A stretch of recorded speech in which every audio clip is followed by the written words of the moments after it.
Galileo Galilei. El primer hombre cristiano en lograr la confirmación visual de la verdadera noción de cuerpos celestiales. Antes de Galileo, toda la cristiandad aceptó la opinión de la Iglesia de que el hombre y sus obras estaban en el centro del universo, en una tierra fija rodeada de esferas de sol, luna, planetas y estrellas. Esta era la visión bíblica, apoyada por tales infalibles como Alberto el Grande, Isidoro de Sevilla y Santo Tomás de Aquino. La Edad Oscura había destruido u olvidado el conocimiento antiguo de los astrónomos sobre el sistema solar.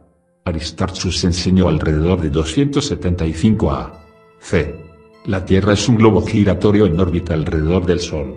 Eratosthenes 250 BC calculó la circunferencia del globo en 24,662 millas, menos de 300 millas por debajo de la cifra real, 24.902.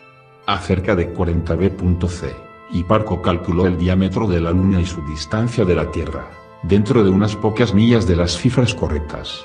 Pero según las autoridades cristianas, esta información era pagana y por lo tanto, herético e incorrecto. Casi 2 milenios más tarde, Nicolás Copérnicus observó pacientemente y calculó su camino de regreso al conocimiento de que la Tierra se mueve alrededor del Sol. Después de dudar y volver a verificar sus resultados durante casi 30 años, Copérnico publicó su libro en 1543. No fue bien recibido por católicos o protestantes. Martín Lutero se burló de eso. La gente escucha a un astrólogo benedicto que se esforzó por demostrar que la Tierra gira, no el cielo o el firmamento, el Sol y la Luna. Este tonto desea invertir toda la ciencia de la astronomía, pero las escrituras sagradas nos dicen que Josué ordenó al Sol que se quedara quieto, y no la Tierra. La Iglesia romana investigó la teoría de Copérnico consultando las escrituras, y colocó sus libros en el índice de prohibirlos, donde permanecieron hasta 1835. El Papa anunció, la primera proposición, de que el Sol es el centro y no gira alrededor de la Tierra, es necia, absurda, falsa en teología y herética, porque es expresamente contrario a la Sagrada Escritura. La segunda proposición, que la Tierra gira en torno al Sol y no es el centro, es absurdo, falso en filosofía y opuesto a la verdadera fe. Sin embargo, los cálculos de Copérnico fascinaron a Giordano Bruno, quien aceptó la teoría heliocéntrica, atacó la cosmología de las esferas de Santo Tomás de Aquino, publicó una elucidación temprana de la nebulosa hipótesis, e incluso desarrolló algo así como una teoría de la evolución. Yo también dudaba de la realidad de la brujería y afirmó que la mayoría de las mujeres quemadas en la hoguera eran inocentes. Él fue silenciado de la misma manera. Fue quemado en el campo de Ifiori en 1600. 10 años más tarde, el pequeño telescopio de Galileo reveló las fases de Venus, las lunas de Júpiter y los puntos móviles del Sol. Galileo invitó clérigos a mirar a través del telescopio por sí mismos, pero se negaron, diciendo que pondría en peligro sus almas porque objetos como las lunas de Júpiter eran ilusiones del diablo. La Iglesia dijo, allí podrían ser solo 7 planetas, porque las escrituras presentaron 7 arcángeles, 7 iglesias de Asia, 7 candeleros de oro y otras tales alegorías. Una de las principales objeciones de la Iglesia en el momento de los descubrimientos de Galileo fueron de que alteraron el conocimiento recibido del sistema zodiacal. Los eclesiásticos eruditos se apoyaron fuertemente en la guía de la astrología. En 1632, Galileo publicó su diálogo, con una prodigiosa teoría copernicana. Hubo una tormenta de oposición desde la Iglesia, que se prolongó durante muchos años e involucró a sacerdotes, cardenales y 2 papas. Un documento fue forjado y encontrado en los archivos de la Iglesia, en el sentido de que Galileo había sido previamente prohibido enseñar o discutir el copernicanismo, bajo pena de castigo por la Inquisición. Galileo fue arrestado, amenazado con torturas y obligado a jurar sobre sus rodillas, jurando maldecir y detestar el error y la herejía del movimiento de la Tierra. Según la leyenda, pasó a susurrar que en voz baja, el por sí mueve pero se mueve.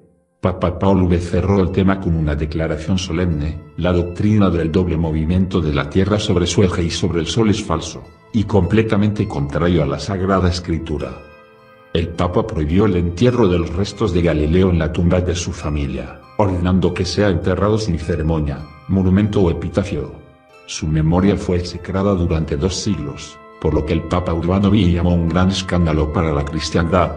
La orden eclesiástica ordenó que un trabajo científico posterior llamara a Galileo reconocido debían cambiar la palabra notorio. En 1846, Monseñor Marini era dado el trabajo de publicar los registros del juicio de Galileo y haberlos falsificado para la ventaja de la Iglesia. El engaño fue descubierto por M. Lepinois 20 años después.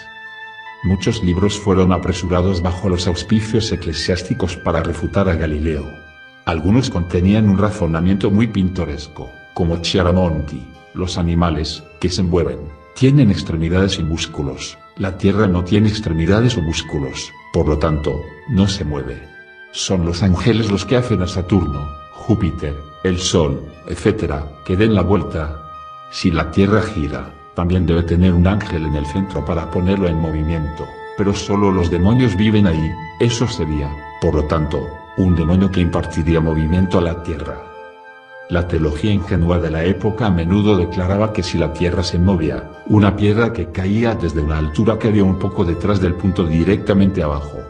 La teología estaba encadenada al dictum de San Agustín: nada debe ser aceptado salvo bajo la autoridad de la Escritura, ya que mayor era la autoridad que todos los poderes de la mente humana. Boethius en el siglo XVII Utrecht repitió lo mismo dictum: ni una palabra está contenida en las Sagradas Escrituras, que no sea en el sentido más estricto inspirado, la misma puntuación no se exceptúa.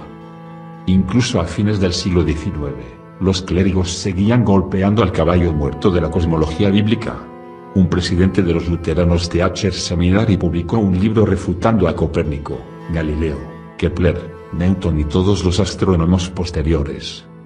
Toda la Sagrada Escritura resuelve la cuestión de que la Tierra es el cuerpo principal del universo, que permanece fijo, y ese sol y la luna sirve solo para encenderla. Dios nunca miente, nunca comete un error, de su boca solo viene la verdad cuando habla de la estructura del universo, de la Tierra, Sol, Luna y estrellas. En 1885, el erudito católico St. George Nibart se dio cuenta de que Dios realmente había mentido acerca de la estructura del universo, y la hipótesis que Dios había llevado deliberadamente a sus papas y cardenales al error para enseñarles que la astronomía está fuera de su jurisdicción. Esta se convirtió en la visión católica aceptada del fiasco de Galileo. Era un pensamiento que hizo un daño irreparable a la doctrina de la infalibilidad papal, y abrió el camino a futuras dudas sobre la veracidad de Dios. Si él engañó a estos enviados elegidos en un asunto, ¿quién podría estar seguro de que no engañó a otros? La batalla con Galileo estableció el patrón de 3 siglos de condena eclesiástica de cada nuevo descubrimiento en la era de la Iluminación, cuando se descubrió que casi todo el conocimiento científico era contrario a la Sagrada Escritura. Las observaciones de Linneo del sistema sexual de plantas fueron prohibidas. La Facultad Teológica de la Sorbona obligada a Buffon publicará una retractación de sus descubrimientos geológicos que puede ser contrario a la narración de Moisés. Bernoulli fue obligado a borrar de sus obras la prueba de que el cuerpo viviente constantemente cambia sus partes, porque esto contradecía la doctrina de la Iglesia a la resurrección de la carne. El egiptólogo Sir J. G. Wilkinson tuvo que modificar la antigua cronología egipcia porque interfería con el mito de las inundaciones bíblicas. El Dr. Franz Gall tenía prohibido estudiar la estructura del cerebro humano sobre la base de que era blasfemo. Casi todos los libros científicos importantes de estos 3 siglos aparecieron en el índice de libros prohibidos, infaliblemente falsos porque contradecen la Biblia. El biólogo Clay dijo que se encontró en cada camino de las ciencias naturales una lectura de barrera, no vía pública. Moisés. En 1832, la encíclica del Papa Gregorio Vimiralvos declaró la guerra a todas las formas de sociedad fundada en la libertad de conciencia, libertad de prensa, que no puede ser suficiente execrado y condenado, porque por sus medios todas las doctrinas malvadas son propagadas, y la libertad de la investigación científica. Stanton dice, todos a través de los siglos, los eruditos y los científicos han sido encarcelados, torturados y quemados vivos por algún descubrimiento que parecía entrar en conflicto con un pequeño texto de la Escritura. El caso de Galileo fue el comienzo de un largo retiro.